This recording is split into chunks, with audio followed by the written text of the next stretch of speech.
ladies and gentlemen, what kind of relation do we want to build with Russia?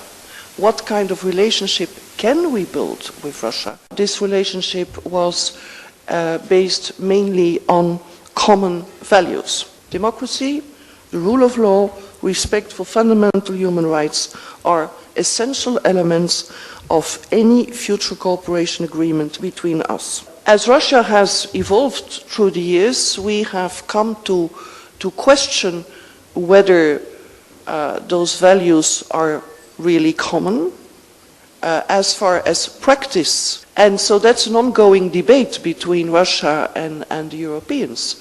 How do we see these values? How do we see them? How do the Russians see them? And when we do differ, can those differences be bridged? Must they be bridged? In each and every case, all those are still open question marks. As far as democratic practice is concerned, things in Russia are not as we would like them to be. And that means that Russian citizens are deprived of the possibility of making a clear and informed choice when going to elections. They are limited in their choice, and that should not happen.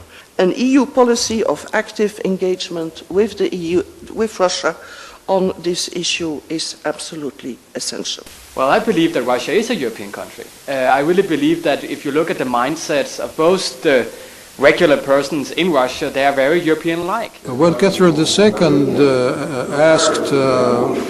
ordered the writing of a new statute, you'll find in item 6 from the preamble says, namely, Russia is a European power. Russia certainly is a European country and needs to adopt a European way. And we in the European Union, in every case, ensure that the interests which are served by having a close economic cooperation with our neighbours and with other countries is also complemented by cooperation on values and human rights, democracy, and respect for the rule of law. My view is that our people are rather conservative. The people are European, but they are poor Europeans. Today's situation is such that we can become richer only by becoming freer. There is no other resource. Russia, Europe, and the USA have certain problems. Namely, one of them is how to integrate Russia.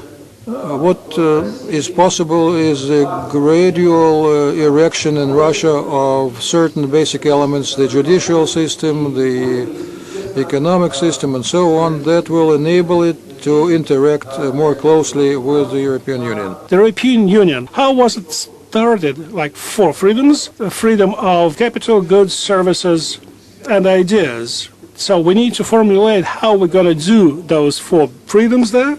How can we integrate ourselves into European freedoms? And freedom should be at the basis of our future interaction. Europe will inevitably get weaker and weaker, and it will lose chances to defend their interests and values. If you don't defend your positions and your interests, you cannot defend your values. Europe will become Venus. And Russia, without pulling efforts with Europe, will become a Nigeria. Given the most favorable turn of events that can happen in this country, and we have a more democratic government in power, more tolerant, not bent on reprisals, and so on and so forth. And even in that case, still will take us 3 or 4 generations before we move any closer to Europe. It's a very long and complicated process. Russia did not want to migrate to the European Union and made a jump at Latin America. Of course, we're getting Latin Americanized. Now we need to move from Latin America to the United States and then go back to Russia via Western Europe. We need to break those Latin American barriers that separate various social strata, and then we should move into England and then cross the British Channel and get into the heart of Europe. Even the more enlightened of the Russian politicians do not take account of the fact that The ideology of a special road twice led to the collapse of the country's political regimes. As soon as Russia starts teaching people, Europe becomes tense and wants to avoid this mentoring by Russia.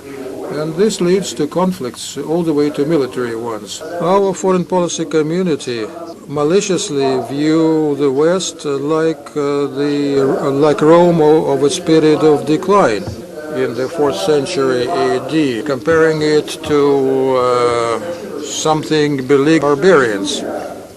This is a crazy perception, because these barbarians are viewing Russia as part of the West that is bound to collapse. What is more, they view it as its most vulnerable part, something to be swallowed. To be on the European side 100%, then you also have to have European values with the current Washington government. But the current Washington government hasn't met us. But then again, it is always a discussion internally from the European Union and also from the European members countries to what kind of tools do we have to pressuring the Russian government to try to make some of the necessary steps. I think the Europeans' reputational damage issue is very important. If it is reputationally damaging for think tanks to get money from the Russian state and oligarchs and shut their eyes to Russian realities, this will be an instrument for your toolbox. Western experts should not complicate our problems. They should provide support and help. They should not allow our government to continue to play their games of shadow rules. There are no threats coming from China or Iran, even though those threats are substantial. What we have as a threat is our political cost of mind. What do you expect from the international community if we know that our government is not legitimate? And the Council of Europe knows that the Russian government is illegitimate. But who articulated that? You allow your opposition to blackmail you. You will remember a new concept of creating a joint ABM system. This means that we're becoming allies. As super allies, in spite of all the political obstacles that exist. And there is an objective basis that could be used to this. When we speak about security in Europe, then we also keep in mind the soft security. What it means, soft security, it's starting all the democratic principles and values. It's about human rights, it's about rule of law, it's about fair judiciary. It is a very sensitive area. We must and we can work only in the situation when once we share the common values and we trust each other. There is no fathom or fate, there is no matrix that can lead Russia toward Europe. But Russia refuses to look upon themselves as Eurasians.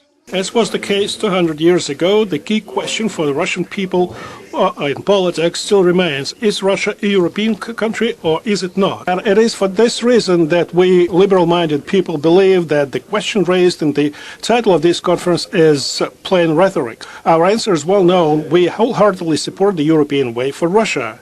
Russian politicians habitually criticize the European Union for the bureaucracy and for a prejudiced approach to Russia, but that conceals one main thing here. And the main thing is that to the west of Russian borders, we have a unique international community. We can learn a lot. We can learn how meticulously human rights are respected, and not the other way around. How European countries find common ground and act in solidarity with one another, and how they bridge differences amongst themselves. And I'm sure that strategic relationships between Russia and the European Union can become a reality, even between such natural and mutually complementary partners as Russia and the European Union cannot be built in the absence of a sound foundation. And we are convinced that the foundation that we have in common is our common values.